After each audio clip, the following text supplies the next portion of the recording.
Assalamualaikum warahmatullahi wabarakatuh.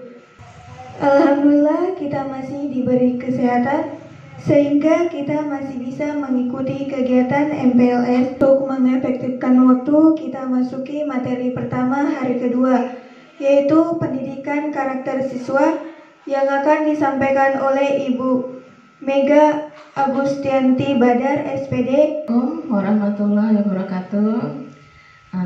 Selamat pagi, kita bertemu kembali di materi pengenalan lingkungan sekolah untuk hari kedua. Saya Mega Agustianti Badar, SPD, sebagai penyaji materi pada hari ini ingin menyampaikan materi pendidikan karakter siswa. Oke, kita pada hari ini akan membahas tentang pendidikan karakter siswa. Penting nggak sih pendidikan karakter siswa? Menurut saya itu sangat-sangat penting, really important. Oke, jadi kenapa penting? Karena pendidikan karakter ini diharapkan bukan hanya menghasilkan manusia yang mempunyai ilmu pengetahuan yang tinggi juga, tapi juga menghasilkan atau memiliki karakter-karakter yang selain bisa bermanfaat bagi dirinya juga bisa bermanfaat bagi orang lain. Pendidikan karakter. Pendidikan karakter itu adalah suatu proses pendidikan yang bertujuan untuk membangun karakter dari peserta didik, para siswa atau para siswa. Pendidikan itu tidak hanya memberikan ilmu pengetahuan saja, tetapi juga menanamkan dan mensosialisasikan nilai-nilai dan norma yang baik dari lingkungan sekolah maupun lingkungan sekitarnya, terutama lingkungan keluarga. Next, kita lihat di sini ada pembentukan karakter. Adapun pembentukan karakter itu terdiri dari 18 indikator atau 18 acuan. Kita mulai dari satu-satu ya, dari pengertiannya dan contoh penerapannya atau implementasinya. Oke, kita langsung ke first step. Yang pertama adalah religious. Kalau kita menggunakan kata religious itu berarti berkaitan dengan kegiatan keagamaan. Religius ini pengertiannya adalah sikap dan perilaku yang patuh dalam melaksanakan ajaran agama yang dianut oleh masing-masing individu. Toleransi juga harus ada terhadap pelaksanaan ibadah yang agama yang lain. Karena kita hidup bukan hanya dengan satu agama saja di negara kita ini, tapi dari berbagai macam agama. Jadi kita lebih bagaimana bisa harus hidup rukun juga dengan peluk agama yang lain. Tapi pun jangan lupa kita untuk selalu menghargai juga agama yang lain, karena kita hidup bersosialisasi atau berdampingan dengan agama yang banyak di sini. And then yang kedua itu adalah jujur. Ya, jadi setelah religius kita juga harus punya karakter jujur. Jujur itu seperti apa? Jujur adalah perilaku yang didasarkan pada upaya menjadikan dirinya sebagai orang yang selalu dapat dipercaya, baik perkataan, baik tindakan. Oke, yang ketiga adalah toleransi. Toleransi itu adalah sikap dan tindakan yang menghargai perbedaan agama, perbedaan suku, etnis, pendapat, sikap, dan tindakan orang lain yang berbeda dari dirinya. Karena dalam lingkungan atau kemajemukan masyarakat itu sudah pasti berbeda culture, berbeda pendapat atau opinion, berbeda sikap, ya kan? And then juga mungkin berbeda pendapat. Nah, gimana cara atau implementasinya dari toleransi? Toleransi, jadi kita harus menghargai. Paling penting, of course, yang paling penting adalah menghargai, appreciate, menghargai dan memberikan perlakuan yang sama. Meskipun itu teman akrab kita, ya jangan kita semaunya. Jadi kita harus tetap menghargai, menghormati. Nah, jadi menghargai dan menghormati perbedaan. Yang selanjutnya di sini yang keempat adalah disiplin. Disiplin itu adalah tindakan yang menunjukkan perilaku tertib dan patuh pada berbagai ketentuan dan peraturan yang ada. Yang kelima, kerja keras, hard work ya. Kerja keras di sini adalah perilaku yang menunjukkan upaya sungguh-sungguh dalam mengatasi berbagai hambatan, baik hambatan belajar maupun menyelesaikan tugas dari guru ya dengan sebaik-baiknya. Implementasinya itu menciptakan suasana kompetisi yang sehat. Kita boleh bersaing di sini. Kita harus menjadi kompetitor. Karena kalau kita belajar di kelas, jangan kita menganggap yang penting masuk, yang penting dapat ilmu. Jangan. Kalau bisa kita harus meningkatkan yang namanya kompetisi kompetisi di dalam kelas. Kita harus jadi kompetitor yang bagus, tapi dengan persaingan yang sehat. Yang keenam, pastinya kita juga harus kreatif. Kreatif itu apa? Kreatif itu berpikir dan melakukan sesuatu untuk menghasilkan cara atau hasil baru dari yang kita miliki. Yang selanjutnya di sini ketujuh adalah mandiri. Mandiri itu sikap perilaku tidak mudah tergantung pada orang lain. Jadi jangan sedikit-sedikit minta bantuan teman deh, atau misalnya kalau nggak bisa minta salah tanya sama teman, jangan ya. Jadi mandiri ini paling penting juga harus kita miliki. Karakter yang paling penting juga harus dimiliki oleh siswa. Jadi siswa itu tidak terbiasa tergantung sama orang lain. And then yang ketujuh adalah yang kedelapan adalah demokratis. Demokratis itu adalah cara berpikir, bersikap dan bertindak yang menilai sama hak dan kewajiban dirinya dan orang lain. Jadi kita memiliki pandangan kalau kita pun memiliki hak dan kewajiban yang sama dengan teman-teman kita yang lain.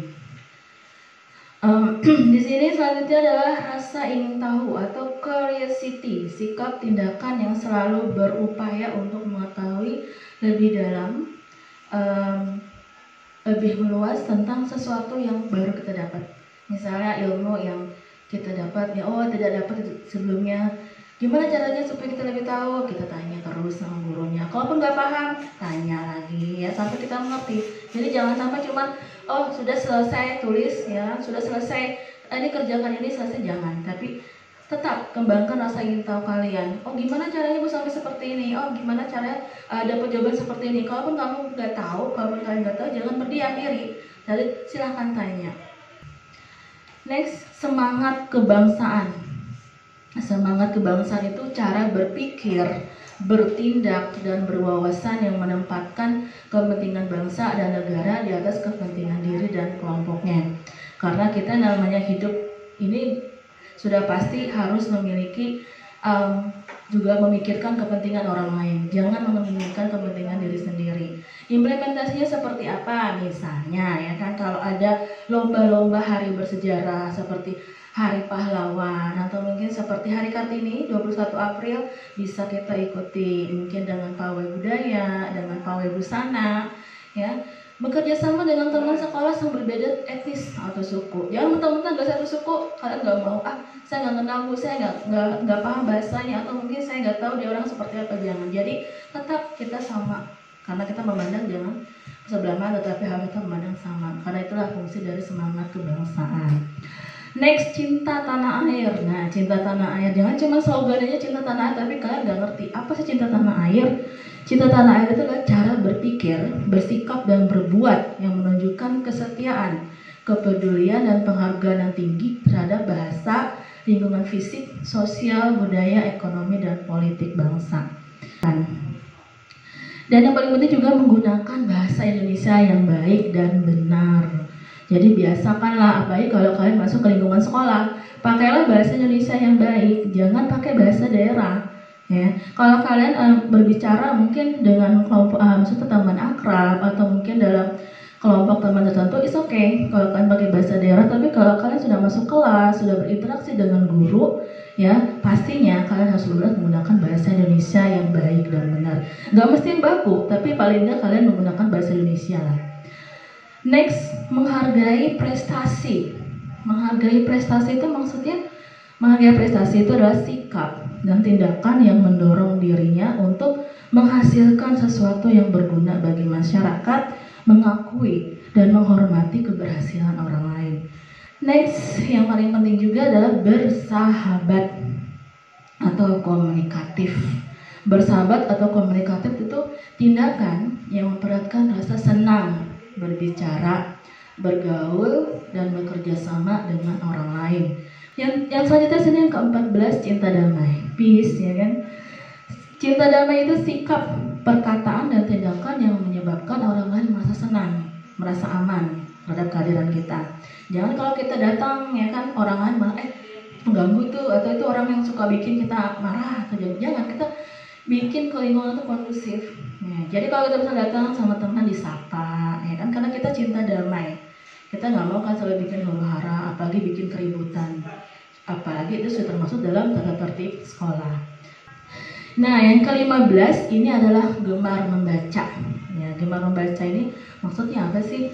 Gemar membaca ini adalah memberi rasa atau semangat untuk memperluas wawasan kita dengan memperbanyak bacaan atau pengetahuan yang kita dapatkan, bukan hanya dari buku saja, karena membaca ini nggak sekarang ini dengan kemajuan zaman ya, dengan adanya medsos, dengan ada yang namanya link segala macam YouTube kanal.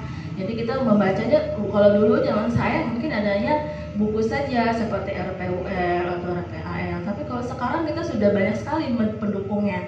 Jadi gemar membaca ini seperti apa sih Bu? Gemar membaca ini kita harus mempunyai kebiasaan untuk selalu menyediakan waktu luang. Jadi perluaslah wawasan kalian, bukan cuma dengan mendengarkan tapi juga membaca ya. Yang ke-16, apa yang ke-16? Peduli lingkungan.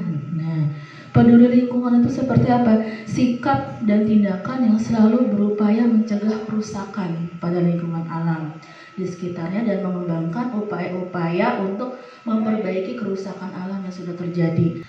Yang ke-17 itu peduli sosial. Peduli sosial itu sikap, tindakan kita yang selalu ingin memberikan bantuan kepada orang lain atau charity ya, sumbangan. Ini misalnya seperti apa implementasinya?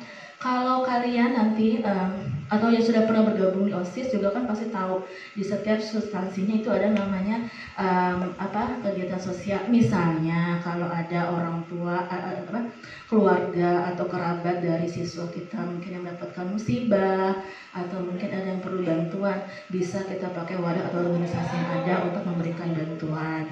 Last but not least itu adalah tanggung jawab, responsibility. Perlu nggak tanggung jawab? It's really important, yang sangat-sangat penting. Apalagi kalau kalian itu nanti sudah lulus, ya kan, bersosialisasi mungkin nanti kerja atau mungkin nanti kuliah atau segala macam. Ya, jadi tanggung jawab itu harus lebih tinggi. Dimulai dari mana? Dimulai dari pembentukannya dari keluarga dan sekolah. Apa sih definisinya tanggung jawab itu? Tanggung jawab adalah sikap dan perilaku seseorang untuk melaksanakan tugas dan kewajiban yang seharusnya dilakukan terhadap diri sendiri, terhadap masyarakat, terhadap lingkungan, ya, lingkungan alam, sosial, budaya, negara, dan Tuhan Yang Maha Esa. Terima kasih untuk waktu yang kalian sediakan di sini untuk mendengarkan saya, menyimak saya. Thanks for your support. Thanks for your participation. Ya, saya harap di sini kalian bisa mengimplementasikannya nanti, dan saya menginginkan kalian bisa menjadi generasi baru SMK yang lebih baik lagi. Assalamualaikum warahmatullahi wabarakatuh.